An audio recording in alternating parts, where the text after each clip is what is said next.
The story of Robert Davila. You know who that is? No, you don't, because I do. 3 months ago, I gave khutbah in Fort Worth. I haven't been to that masjid in 4 or 5 years, and they invited me for some reason, and I went. And I gave khutbah there. My khutbah was about dua. An Egyptian fellow comes up to me, a young man came up to me afterwards, he goes, Allah fulfilled my dua today. And I said, what's your dua? He said, my dua was that Nouman Ali Khan should meet Robert Davila. I was like, are you Robert Davila? He goes, nope, I am not Robert Davila. Robert Davila is my friend. But I think Allah is fulfilling my dua.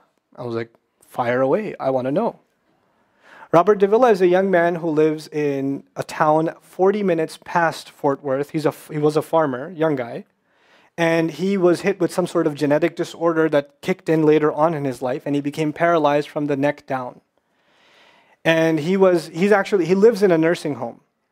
Most people in that nursing home are 90 years, 100 years. They're really, really old people. And then there's, his room where he's paralyzed neck down. He's the only 30-something-year-old that is in the nursing home, okay?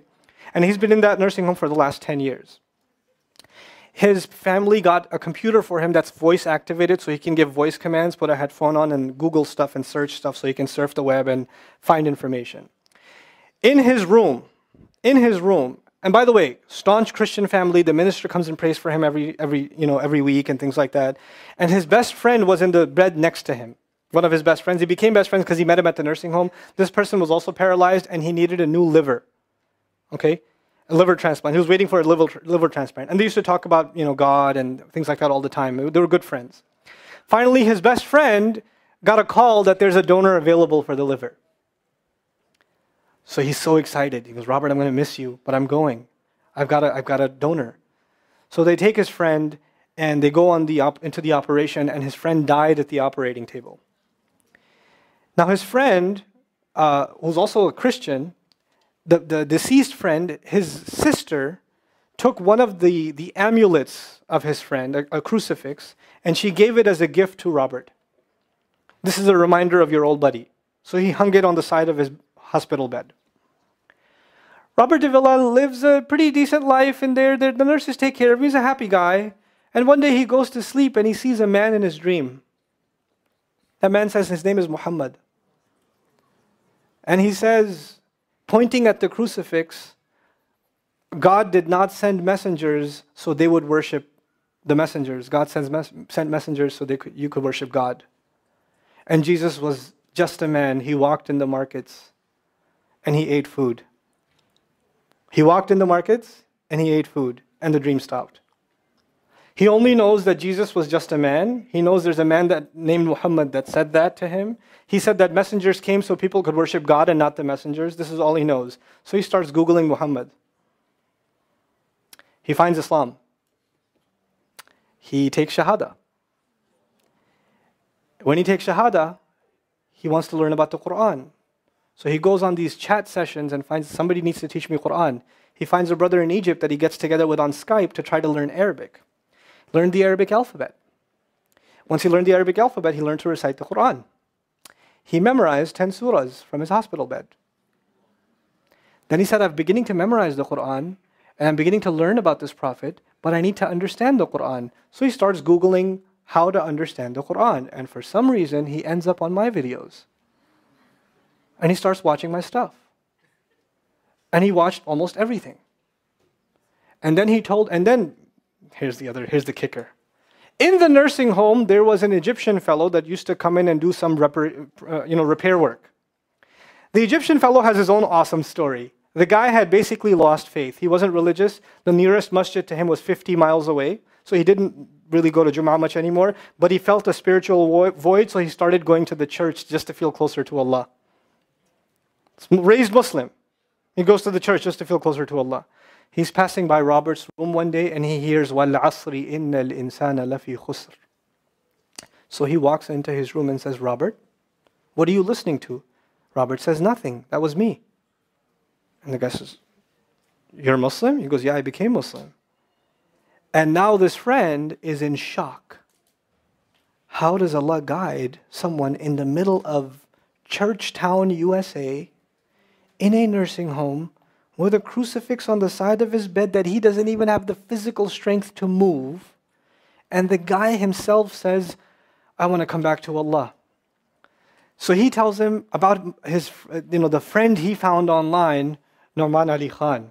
So the Egyptian fellow starts watching my videos. And then he says, I wish I could meet him one day. And he says, okay, I'll pray for you. And after 5 years, that Egyptian friend shows up at the same masjid that I haven't been to in 4 years. And after Jumu'ah says, I think Allah wants to fulfill my friend's dua and my dua. So I said, I think He does. Let's go. So I took a few of us and we went. And we met with Robert. We had a beautiful conversation with him. And inshallah, for Eid, we're going to go to his nursing home again. The nursing home was pretty shocked. You're all here to meet Robert? He's like, yep. Why do you want to meet him? He's an inspiration. I'm like, okay, let me check if we can. And they had to call the hospice administrator and all this stuff, and then eventually let us in. And Robert's in shock. And then I meet with Robert, we're talking, and I was like, hey, Robert, so I heard you memorize some surahs. He says, yeah. Can you recite one for me? So he recited Surah Al-Asr. Not one of us was not crying. We're just in tears. When somebody turns to Allah, don't worry about the means. Guidance will come. Balance will come. I want to tell you some more about Robert because young guys are here. Young guys that play basketball. Young guys that are healthy. Young guys that have ambition. I told you what's his paralysis, from where to where? Neck down. He has a special wheelchair that has to hold pretty much every part of his body in place. He can't just sit in a wheelchair. It holds his neck and it holds every other part of his body in place because he has no control over his limbs.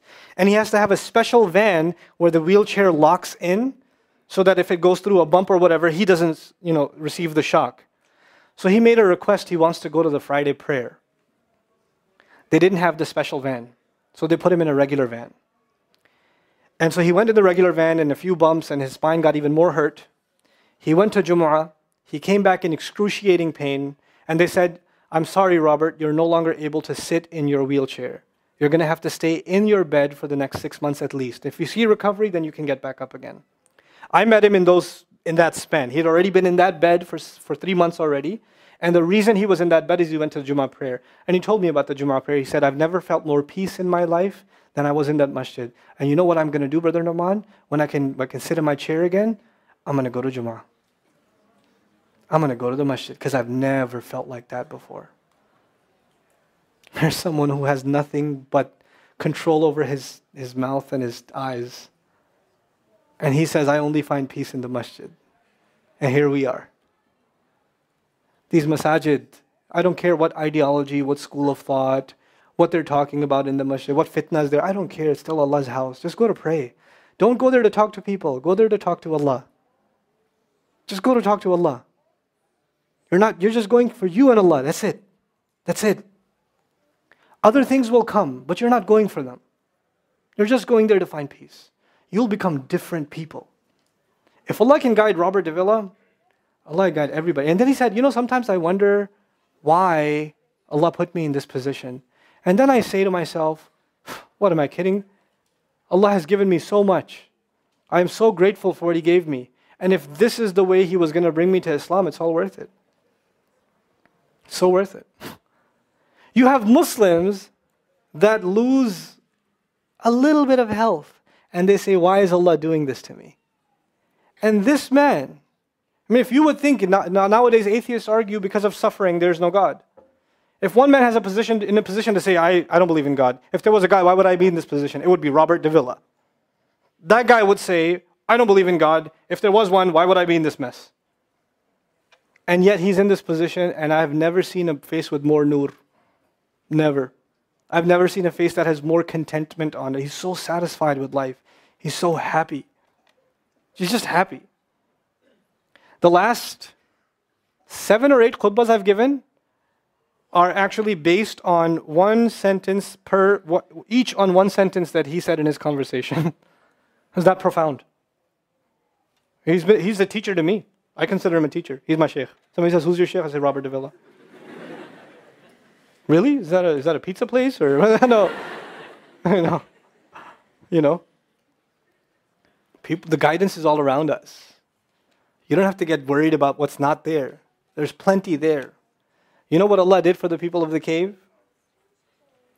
You know He even guided them in where to sleep. You know He even guided them on where to turn. As the sun was coming, they'd turn away from it. As the sun came from the other side, they'd turn the other way. Allah will guide you in your sleep when you make dua to Him. He'll even guide you in your sleep. Every toss and turn will be guided by Allah. Can you imagine? We shouldn't be skeptical in Allah's guidance. We shouldn't worry about how am I going to find balance. No, that's Allah's job to guide you. Your job is to talk to Him. Your job is to get sincere. That is the message I have for you. That is how we're going to find balance. Honestly. And if once you do that, once you become sincere to Allah, Allah will open doors. Allah will give you friends. Allah will give you teachers. Allah will give you access to resources, all of which are going to bring you closer and closer and closer to Him and to the truth and make life better for the people around you. This is really the gist of what I wanted to share with you. I don't want to speak longer. I've spoken too long already. I love coming back to you.